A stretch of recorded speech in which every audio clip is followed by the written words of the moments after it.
Hi friends, welcome to my channel. ఈరోజు కార్తీక పురాణంలో భాగంగా 4వ అధ్యాయము దీపారాధన మహిమ. ఈ విధంగా వశిష్ఠుడు కార్తీక మాస వ్రతం యొక్క మహిమ వల్ల బ్రహ్మ రాక్షస జన్మ నుండి కూడా విముక్తి పొందురని చెప్పుచుండగా జనకుడు మహాతపస్వి తమరు తెలియజేయు ఇతిహాసంలో వినిన కొలది తనివి తీరకున్నది.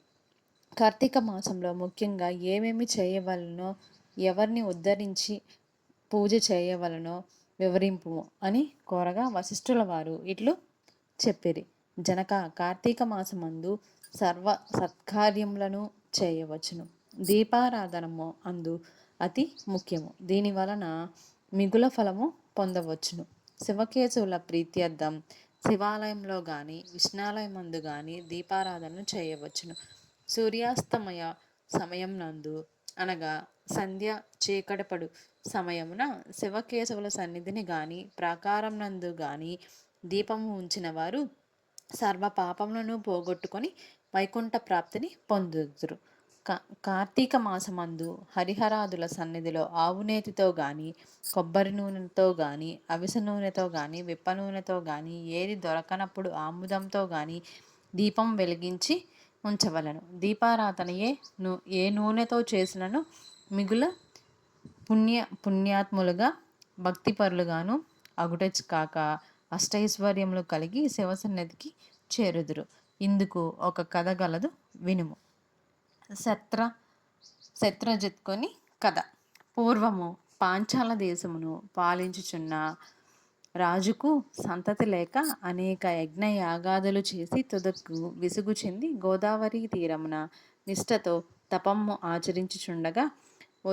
ఆచరించుచుండగా అచ్చటకు పిప్పలాదురుడు అనే ముని పొంగవుడు వచ్చి, పాంచాల రాజా, నీవెందులకు ఇంత తపం ఆచరించుచున్నావు? నీ కోరిక ఏమి అని ప్రశ్నించగా, ఋషిపుంగవ, నాకు అష్ట ఐశ్వర్యములు, రాజ్యమును, సంపదలు ఉన్నను నా వంశం నిల్చుటకు పుత్ర సంతానం లేక కుంగి కృషించి ఈ తీర్థస్థానమున తపమాచరించుచున్నాను అని చెప్పాను.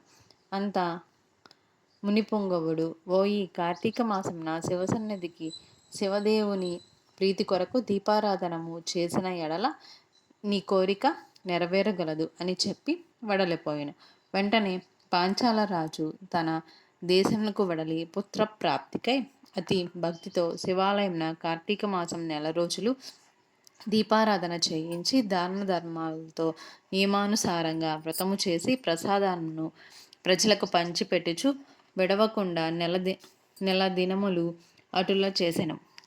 తత్పుణ్యకార్యముల వలన ఆ రాజు భార్య గర్భవతి అయి క్రమంగా 9 మాసములు నిండిన తరువాత ఒక శుభముహూర్తంన ఒక కుమారుణ్ణి కనెను.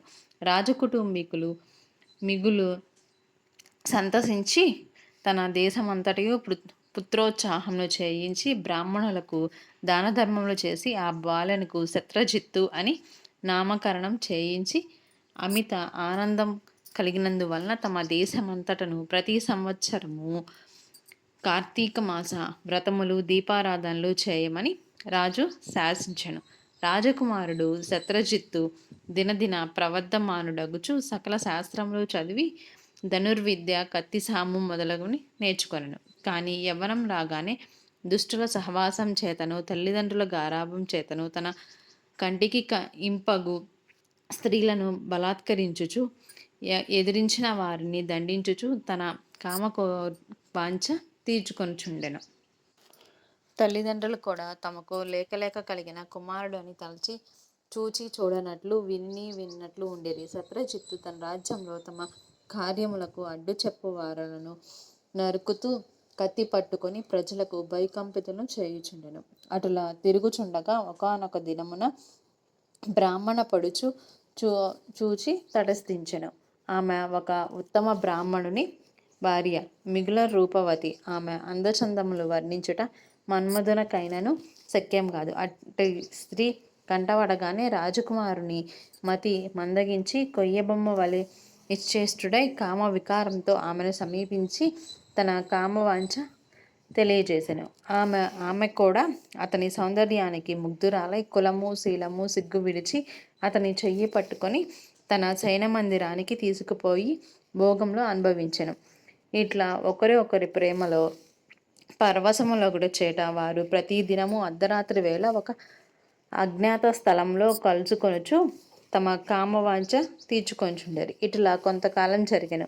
ఎటులను ఈ సంగతి ఆమె మగనికి తెలిసి పసిగట్టి భార్యను రాజకుమారుని ఒకేసారి చంపవలయునని నిశ్చయించుకొని ఒక ఖడ్గంను సంపాదించి సమయం కొరకు నిరీక్షించుచుండెను.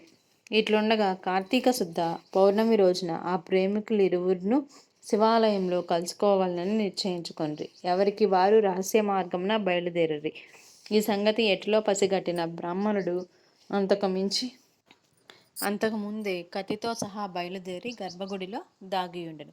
ఆ కాముకులిద్దరును గుడిలో కలుసుకొని గాఢలింగన మనొచ్చుకొను సమయమున చీకటిగా ఉన్నది, దీపము ఉండిన బాగుండును కదా అని రాజకుమారుడు అనగా ఆమె తన పైట చెంగును చింపి అక్కడ ఉన్న ఆముదపు ప్రమిదలో ముంచి దీపం వెలిగించెను. తర్వాత వారిరువురును మహానందంతో రతిక్రీడలు సలుపుటకు ఉద్యుక్తులగుచుండగా అదే అదునుగా ఆమె భర్త తన మొలనున్న కత్తిని తీసి ఒక్క వ్రేటుతో తన భార్యను ఆ రాజకుమారుని ఖండించి తాను కూడా పొడుచుకొని మరణించెను.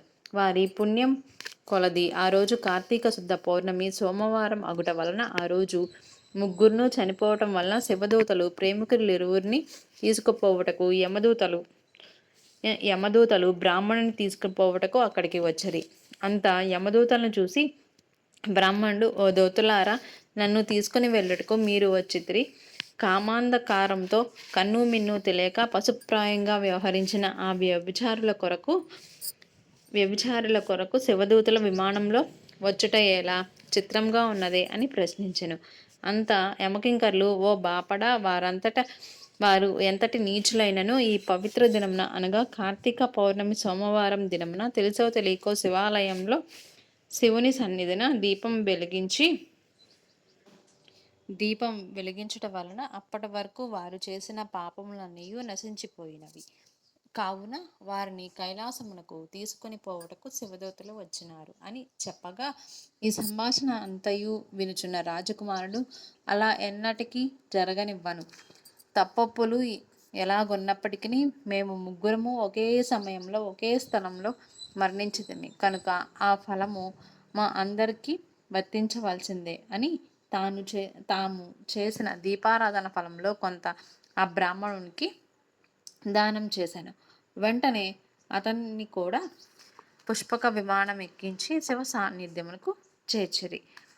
వింటివా రాజా, శివాలయంలో దీపారాధన చేయటం వలన ఆ ప్రేమికులు చేసిన పాపములు పోవుటయే కాక కైలాస ప్రాప్తి కూడా కలిగను. కావున కార్తీక మాసంలో నక్షత్రమాలయందు దీపముంచిన వారు జన్మరాహిత్యమును పొందెదరు. చతుర్థ అధ్యాయము 4వ రోజు పారాయణం సమాప్తం.